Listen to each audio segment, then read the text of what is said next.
What's up, guys? Welcome back to the channel. Here we are with another reaction video. In this one we have how India proved Western naysayers wrong after independence. We are back with Palki Sharma. I'm so excited to dive into this.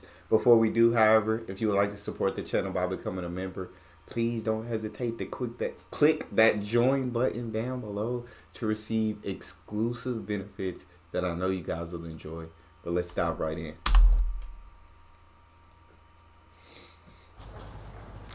Let's go on a journey back in time, all the way to August 15th, 1947. I know we have grand images of that day, birth of a great nation, defiance against imperialism, and the awakening of an ancient civilization. But the reality was very different. The country had been dismembered. Communal riots had broken out in many parts. The economy was drained, and confusion gripped the people. We had freedom, but our future was uncertain. Things could have gone either way. A lot of countries gained independence in the second half of the 20th century, but not all of them succeeded. Facts. Just look at our neighbor Pakistan, a failed military state. That's what many pundits predicted for India too. Darkness, chaos, and failure. That was a prediction for India. Wow. I have some examples. This is what Winston Churchill had to say. Power will go to the hands of rascals, rogues, freebooters. All Indian leaders will be of low caliber and men of straw. They will fight amongst themselves for power and India will be lost in political squabbles. Wow. Churchill also questioned India's unity. He said, India is no more united than the equator. I wish he was alive today to see riots tearing his united kingdom apart, to see its economy tanking, and to see its musical chair of prime ministers. Facts. I wonder what this so-called great man would have said. In America, the opinion... Yes, it is crazy to see, like, Winston Churchill say that and to know what's going on in the UK, which is very unfortunate over there. But, yeah, see the country, you see so much division, so much anger, so much frustration built up over there that is turned into riots and all of these things. And so, and for him to say that India wouldn't be able to come together, that India, the power would go to the, I guess, criminals in a way. And he was like, the Indian leaders will be of low caliber. They won't, no, India won't unite. They'll fight over political power. They'll do this and that. Basically saying India's going to fail. India will not succeed. But look at India now. Look at their growing economy.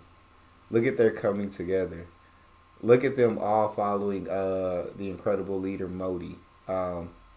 India's doing a lot better. So, yeah, Churchill, I'd like to see his face now too, Miss Sharma. What this so-called great man would have said.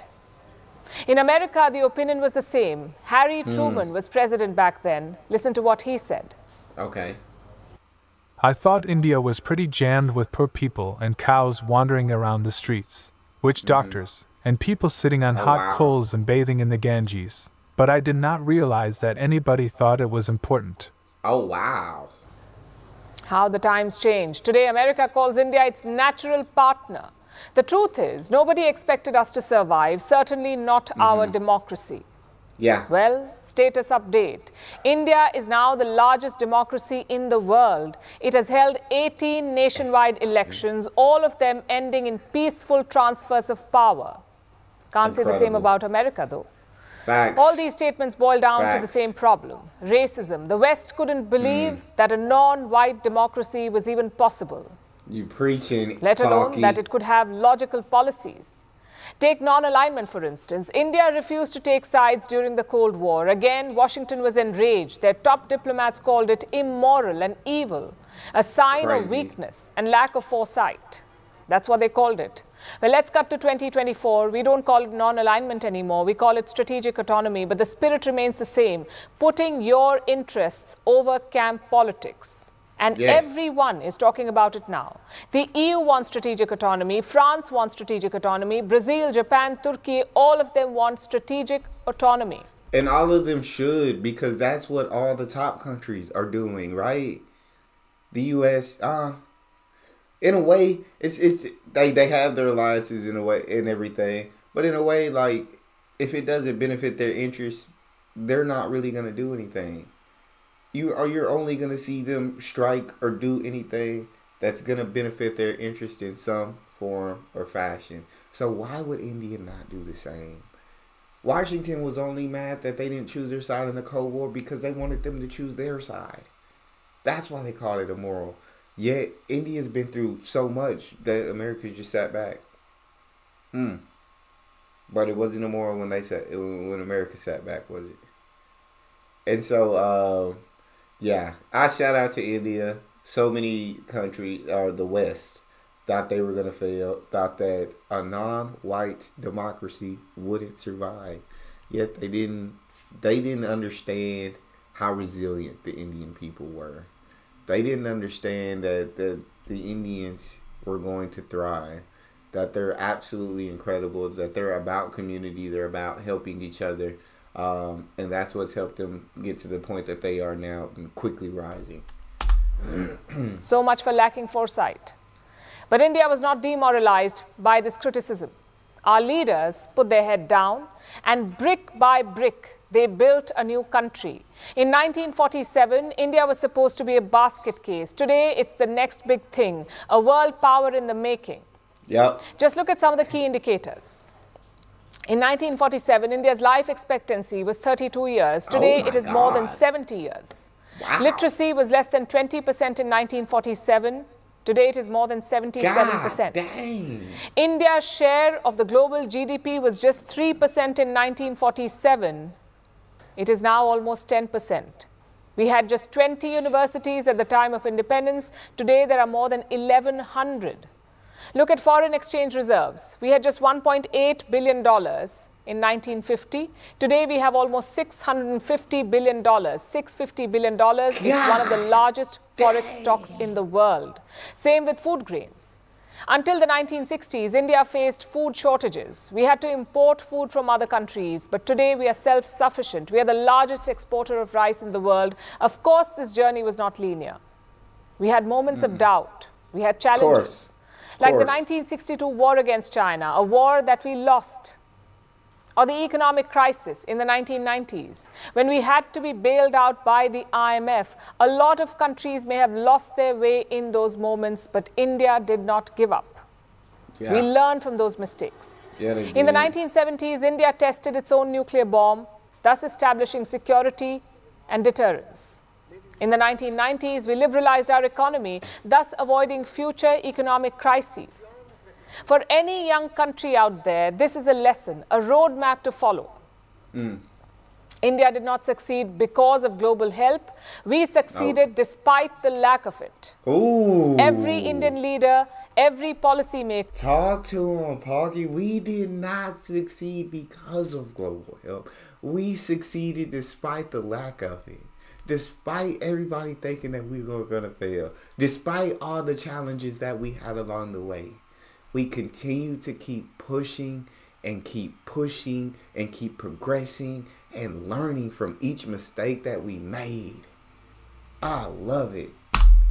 Deserves credit for all of this, for ensuring progress, for modernizing our society, and for preserving democracy. Are we perfect? Of course not. No democracy is perfect. But the question is, do you have the tools to make a perfect democracy? In India, the answer is yes.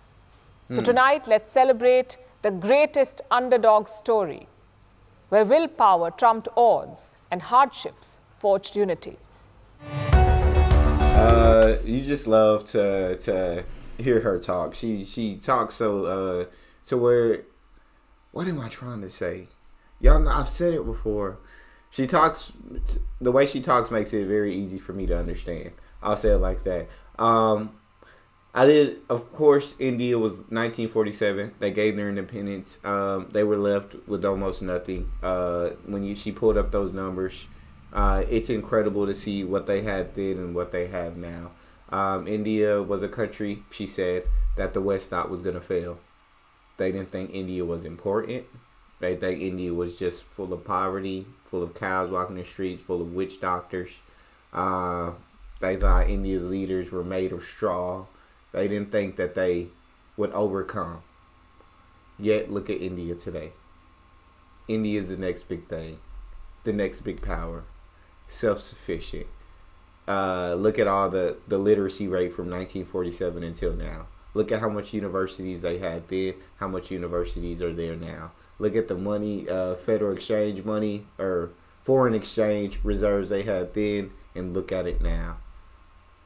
India has come a long way from when they gained independence in 1947. And it is all because the resilience of the Indian people to keep pushing, to keep progressing, to keep learning from their mistakes, and keep chasing excellence. She said, are they a perfect democracy? No. No democracy is perfect. But they have the tools to create a perfect democracy. And I find that extremely amazing. That's all we have for this video. If you guys enjoyed that, please don't forget to subscribe. Get a video a thumbs up so it gets suggested. And check out the next one. See you guys next time.